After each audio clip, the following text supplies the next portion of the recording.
मग माझ्याकडे हे दोन सुंदर बीगल्स आहेत, नेपोलियन आणि गॅब्रियल. आणि काही दिवसांपूर्वी नेपोलियनने त्याच्या पॉवरती इथे असा एक रेड मार्क करून घेतला. सो आय गॉट वरीड की काय झालं, हा रेड मार्क का आलेला आहे. आणि मी त्याला डॉक्टरकडे घेऊन गेले आणि डॉक्टर म्हणाले की हे काय त्याला इन्फेक्शन झालेलं नाही आहे किंवा ॲलर्जी नाही आहे, कारण बीगल्सला खूप ॲलर्जीज होतात. सो मला वाटलं की एक ॲलर्जी असेल. तर मी म्हटलं की काहीतरी औषध वगैरे ह्याच्यावरती, तर ते म्हणाले की ह्याच्यावर काही औषध नाही आहे, याला काही लावायची गरज नाही आहे.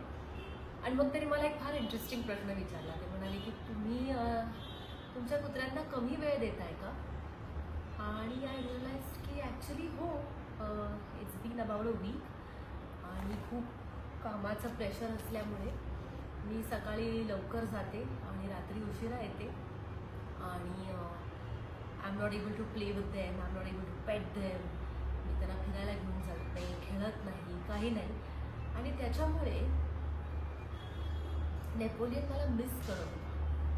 त्याला सेपरेशन एन्झायटी होत होती. आणि बीगल्सना खूप मोठ्या प्रमाणात सेपरेशन एन्झायटीचा प्रॉब्लेम आहे, यू मस्ट बी अवेअर.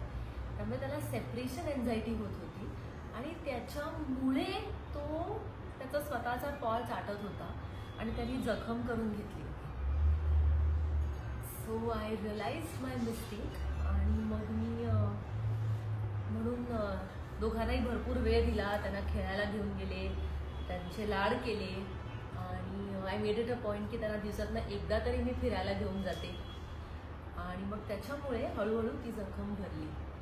त्यामुळे वी मस्ट रिअलाइज की एक कुत्र्याच्या अंगावर त्याची वूंड ही त्याचे फक्त फिजिकल प्रॉब्लेम नसून मेंटल आणि इमोशनल पण असू शकतो. सो तुमच्या कुत्र्यांना भरपूर वेळ द्या, भरपूर प्रेम द्या, भरपूर त्यांचे लाड करा.